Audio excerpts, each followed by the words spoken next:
ఒకవేళ అది రాజకీయ కుట్ర అయితే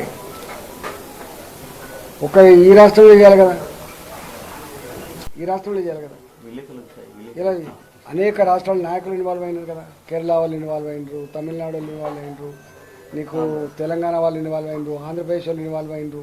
మరి జగన్మోహన్ రెడ్డి అయితే మంచి వాళ్ళు దోస్తే కదా. ఇప్పటికి కూడా ఆప్ ఇన్వాల్వ్ అయింది, పంజాబ్ ఇన్వాల్వ్ అయింది.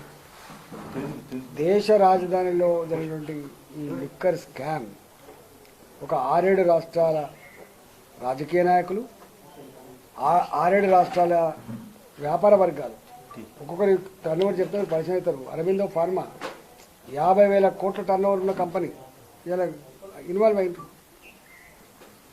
మీరు అన్నది నిజమే అయితే ఒక్కరే ఇన్వాల్వ్ కాదు కదా, పెద్ద పెద్ద వ్యాపారవేత్తలు ఇన్వాల్వ్ అయ్యారు. అంటే ఆడలేక మధ్యలో ఓడన్నట్టుగా ఇవాళ మీరు తప్పించుకోలేదు. నేను రెండో మాట కూడా చెప్తున్నాను. ఒకవేళ నిజంగానే రాజకీయపరమైన వేధింపులు అయితే ఇవాళకి కూడా మీకు మన కోర్టుల మీద, మన చట్టాల మీద ఎంత గౌరవం ఉందో మీకు తెలుసు. కోర్టులో ప్రూవ్ చేసుకోవాలి కదా.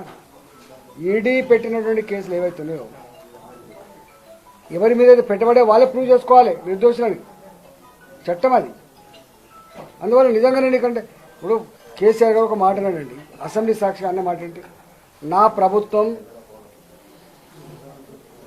ధర్మంగా నడిచే ప్రభుత్వం, తప్పు చేస్తే నా బిడ్డను కూడా క్షమించను, నా కొడుకును కూడా వదిలిపెట్టే ప్రసక్తి లేదని చెప్పిండు.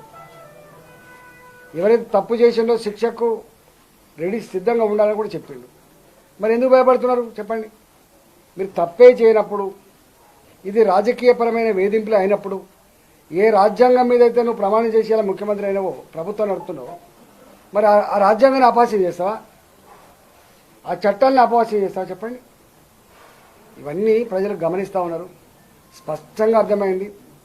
ఇవాళ ఇక్కడ సరిపోదన్నట్టుగా, తెలంగాణ రాష్ట్రంలో సంపాదన సరిపోదన్నట్టుగా మీకు తెలిసేలా ఈ కుటుంబ పరిపాలన ఎట్లా కొనసాగుతుందో ఇవాళ ఢిల్లీ దాకా దేశవ్యాప్తంగా కూడా, అంటే ఇప్పుడు కేసీఆర్ గారు బీఆర్ఎస్ పార్టీ పెట్టి ఇక తెలంగాణ సరిపోయింది, ఇక దేశాన్ని మొత్తం కబ్జా పెట్టుకొని ఈ పని చేయాలన్నట్టుగా అంటున్నారు జనం.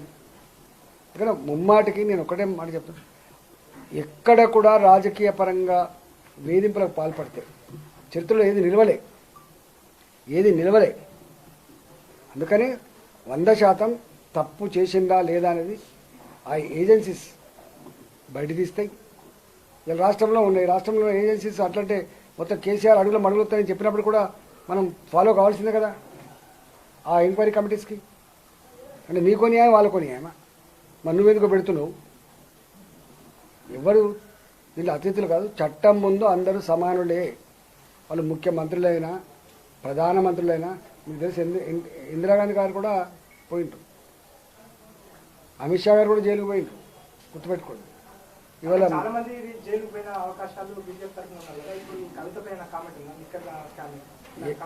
నేను ఒక్కటే, చట్టం మీద సంపూర్ణమైన విశ్వాసం ఉండాలంటే ఎవిడెన్సెస్ లేకుండా అరెస్ట్ చేసే ఆస్కారం లేదు. 100% ఎవిడెన్సెస్ ఉన్నాయి. దాన్ని తప్పా ఒప్ప వాళ్ళు ప్రూవ్ చేసుకోవాల్సింది అక్యూజ్డ్ పార్టీ వాళ్ళు కాబట్టి, కవిత గారు కాబట్టి ఎట్టి పరిస్థితులు తప్పించుకోలేరు. చట్టం ముందు అందరు సమానులే.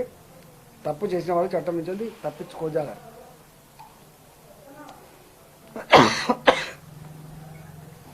ఓకేనా? అయితే కదా ఇప్పుడు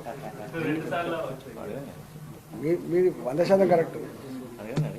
అంటే ఒక్కొక్కసారి ఏమైందంటే ఇక్కడున్న సర్కార్ మీకు తెలుసు, కేసీఆర్ గారి సర్కార్ ఎట్లుంటుందో మొన్న మీరు అసెంబ్లీలో చూసింది.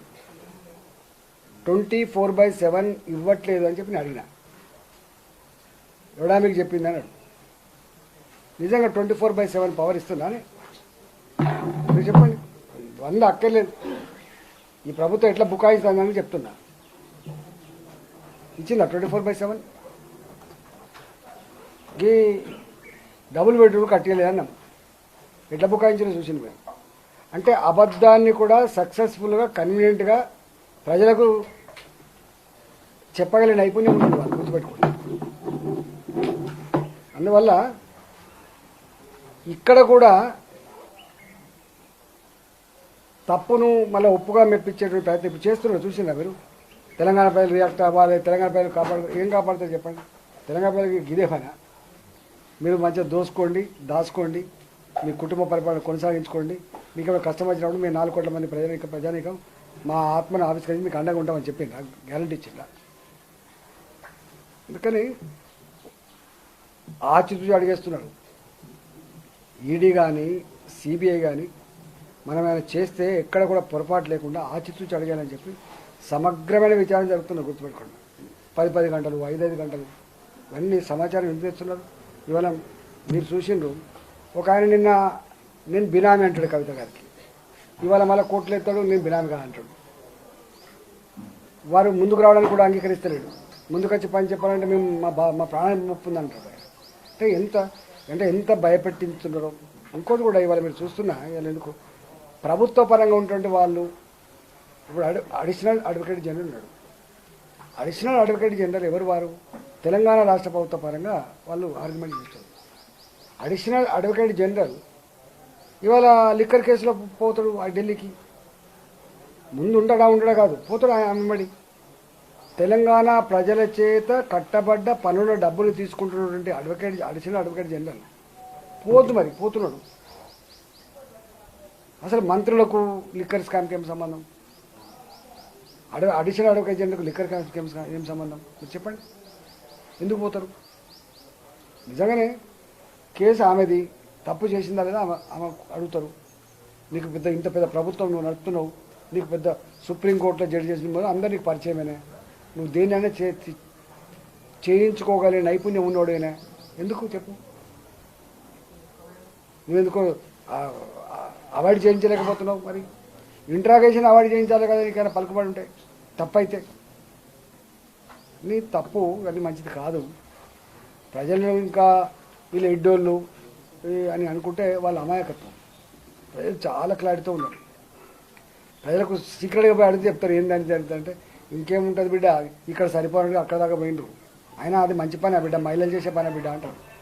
ఈ మహిళలకి లిక్కర్ స్కామ్లో ఉంటారా బిడ్డ? గిదే బిజినెస్ దొరికిందా బిడ్డ? జనరల్గా మహిళలకు ఈ తాగుడు అంటే ఇష్టం ఉండదు.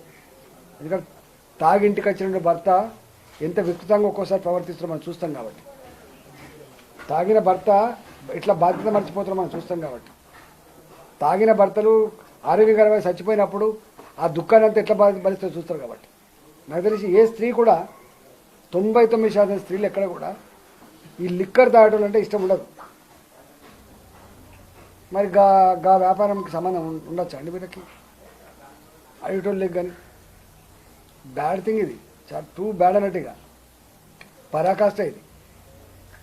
లేవా బిజినెస్ చేసుకోవాలి, పైసలు సంపాదించుకోవాలి అన్నారు. బిజినెస్ చేసుకో, ఓ ఫార్మా కంపెనీ పెట్టుకో, ఓ కాంట్రాక్ట్ కంపెనీ పెట్టుకో, ఓ రియల్ ఎస్టేట్ వ్యాపారం పెట్టుకో. కానీ లిక్కర్ వ్యాపారం చేస్తా ఈజీ మనీ, తొందరగా చేసుకోవచ్చు అనుకున్నారు. మేము ఇంత పెద్ద స్థానాలలో ఉన్నాం, మమ్మల్ని అడిగేటోడేవాడు, మమ్మల్ని చూసేటోడేవాడు. పోషమ్మ అంటారు చూసిన, పొట్టోన్నెత్తి పొడుగోడు కొడితే పొడుగోన్నెత్తి పోషమ్మ కొడుతుంది. ఇవాళ అట్లా మా మీద ఆరోపణ చేసిండు. మా మీద ఆరోపణ చేసినప్పుడు ఎవడో దారిలో పోయి దాని ఒక పేపర్ ఇస్తే పక్కన చేసి నేను విచారించినవా? వాళ్ళకి ఇంకా కనీసం సంస్కారం ఉంది, వాళ్ళు విచారిస్తున్నారు. లిక్కర్ స్కామ్ బయటకు వచ్చి సంవత్సరం గడిచింది. సంవత్సర కాలంగా ఎంక్వైరీ చేస్తూనే ఉన్నారు. కానీ మాలంటల మీద వచ్చింది మాత్రం నిమిషాల మీద చేస్తేవి, దోషిని నిలబెడుతుంది, హుజరాబాద్కి వస్తేవి, దెబ్బలు తింటివి, ఏం లాభం ఉండే? ఈటల్లో అందరు చేసిందా, నువ్వు చేసినట్టు తెలిసి చెప్పనే చెప్పి ఇంకా చట్టాన్ని అడ్డం పెట్టుకొని బతారా? ఇక్కడ ల్యాండ్ ఇష్యూస్ కానీ ఇతర ఇష్యూస్ కానీ ఎవరు చూస్తారో? ల్యాండ్ ఆర్డర్ రాష్ట్ర ప్రభుత్వం చూస్తుంది, కేంద్ర ప్రభుత్వం చూస్తుందా? కేంద్రం ఇన్వాల్వ్ అవుతుందా? చెప్పండి. ధరలలో మీ భూమి గుంజుకోబడ్డది, కేంద్రం ఆయన పైన చేస్తే నడుతుందా? అందుకనే 100% ఒకటి చెప్పదలుచుకున్నా, ఈ బిజినెసే ఒక కలంకం, ఒక మహిళగా చేయాల్సిన పని కాదు, అసలే కాదు. దాని మీద ఇంకా మళ్ళీ ప్రభుత్వ పరంగా భూమి ఆకాశాన్ని ఒక్కటి చేసి ఏదో గొప్ప దేశోద్ధారకులలాగా ప్రజలంతా రియాక్ట్ కావాలని చెప్పడం మరో తప్పు. చక్కగా చట్టాన్ని సహకరించి చట్టబద్ధంగా ఎన్నికలు వీళ్ళంతా ఎమ్మెల్యేలు ఎంపీలు అంటే ఏంటిది? చట్టాన్ని గౌరవించే వాళ్ళు చట్టాన్ని చేసేవాళ్ళు కదా వీళ్ళు. మీరే చట్టాన్ని గౌరవించే వాళ్ళు సామాన్యంగా గౌరవిస్తే చెప్పండి. అందువల్ల మీరు చక్కగా సహకరించి మీ నిర్దేశితాన్ని ప్రూవ్ చేసుకోండి. అప్పుడు 100 తిట్టు, నువ్వు చెప్పిందంతా తిట్టు అప్పుడు. హాయ్ ఫ్రెండ్స్, మా టుడే టుమారో యూట్యూబ్ ఛానల్ చూస్తున్నందుకు చాలా థ్యాంక్స్. మరిన్ని లేటెస్ట్ వీడియోస్ కోసం వెంటనే సబ్స్క్రైబ్ చేయండి. అలాగే ఈ బెల్ ని కూడా రింగ్ చేసేయండి. మా నోటిఫికేషన్స్ అన్ని మీ మొబైల్లో వస్తాయి. అలాగే మా వీడియోస్ మీకు నచ్చితే లైక్ చేయండి, షేర్ చేయండి, నచ్చకపోతే కామెంట్ చేయండి.